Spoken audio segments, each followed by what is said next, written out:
নমস্কাৰ আপোনালোকক আমাৰ ইউটিউব চেনেললৈ স্বাগতম। আজি আমি এই ভিডিঅ'টোত আলোচনা কৰিম এখন অতি গুৰুত্বপূৰ্ণ কাৰ্ডৰ বিষয় যিখন নাথাকিলে আপুনি বিভিন্ন সমস্যাৰ সন্মুখীন হ'ব পাৰে। এই কাৰ্ডখন কিয় প্ৰয়োজন তথা কাৰ্ডখন কেনেদৰে বনাব পাৰি এই সকলো ডিটেইলছ এই ভিডিঅ'টোত জনোৱা হৈছে। সেইবাবে এই ভিডিঅ'টো স্কিপ নকৰিব আৰু ভিডিঅ'টো শেষলৈ চাব। এইখন কাৰ্ডৰ নাম হৈছে আয়ুষ্মান ভাৰত হেল্থ একাউণ্ট চমুকৈ আভা। এইখন কাৰ্ড আপোনাৰ চিকিৎসালয়ৰ ৰিপৰ্ট, খবৰ, ৰোগৰ হিষ্ট্ৰী আদি সকলো তথ্য ডিজিটেল ৰূপত সংৰক্ষণ কৰি ৰাখে। এই কাৰ্ডখনৰ সুবিধাসমূহ চিকিৎসালয়ত সোনকালে চিকিৎসা তথা আগৰ ৰিপৰ্ট দেখি চিকিৎসকে সোনকালে সিদ্ধান্ত ল'ব পাৰে। দেশজুৰি ব্যৱহাৰযোগ্য ভাৰতৰ যিকোনো চিকিৎসা কেন্দ্ৰত এই আইডি দেখুৱালে সুবিধা ল'ব পাৰি। যিহেতু সকলো চিকিৎসা ব্যৱস্থা ডিজিটেল হ'বলৈ গৈছে, আভা কাৰ্ড থাকিলে আপোনাৰ স্বাস্থ্যৰ খবৰ একে ঠাইতে থাকিব আৰু যাৰ সহায়ত চিকিৎসা অধিক সঠিক, সুৰক্ষিত আৰু দ্ৰুত হ'ব। আভা কাৰ্ড বনাবলৈ আপুনি ডেছক্ৰিপশ্যনত থকা লিংকটোৰ জৰিয়তে এইটো পেজত আহিব আৰু ইয়াত ক্ৰিয়েট আভা নাম্বাৰত ক্লিক কৰিব। তাৰ পিছত এনেকুৱা এখন ইণ্টাৰফেচ পাব আৰু ইয়াত দুটা চিষ্টেমৰ জৰিয়তে আপুনি আভা কাৰ্ড এপ্লাই কৰিব পাৰে। প্ৰথমটো হৈছে আপুনি আধাৰ কাৰ্ডৰ জৰিয়তে কৰিব পাৰে, নাইবা আপোনাৰ ড্ৰাইভিং লাইসেন্স থাকিলে তাৰ জৰিয়তে আপুনি কাৰ্ড এপ্লাই কৰিব পাৰে। আধাৰ কাৰ্ডৰ জৰিয়তে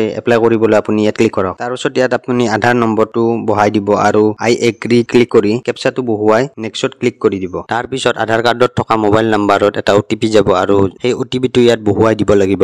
পিছত ইয়াত আপোনাৰ মোবাইল নাম্বাৰটো বহুৱাই দিব লাগিব আৰু নেক্সটত ক্লিক কৰিব লাগিব। তাৰ পিছত কন্টিনিউত ক্লিক কৰি দিব। তাৰ পিছত আপোনাৰ ইমেইল আইডিটো এড কৰিব পাৰে আৰু যদি এড কৰিব নিবিচাৰে তেনেহলে স্কিপ ফৰ নাওত ক্লিক কৰি দিব লাগিব। তাৰ পিছত আপুনি এনেকুৱা এখন ইণ্টাৰফেচ পাব আৰু ইয়াত আপুনি আপোনাৰ ইচ্ছা অনুযায়ী ইউনিক আভা এড্ৰেছটো সিলেক্ট কৰিব লাগিব। তাৰ পিছত আপুনি ক্ৰিয়েট আভা ক্লিক কৰিব লাগিব আৰু এনেধৰণে আপুনি আপোনাৰ আভা কাৰ্ডটো নিজে বনাই ল'ব পাৰিব। ইয়াত আভা কাৰ্ডখন আপুনি সেভ কৰি ল'ব পাৰিব আৰু PDF আকাৰে আপুনি নিজৰ মোবাইলত সেভ কৰি থৈ দিব নাইবা প্ৰিন্ট আউট কৰি ল'ব পাৰিব। ভিডিঅ'টো চাই যদি ভাল পালে লাইক শ্বেয়াৰ কৰিব আৰু কিবা ক'ব থকা বা সুধিব থকা লাগিলে কমেন্ট কৰি জনাব। এনেধৰণৰ ভিডিঅ' আগলৈ চাই থাকিবৰ বাবে আমাৰ ইউটিউব চেনেলটো সাবস্ক্ৰাইব কৰিব। ধন্যবাদ।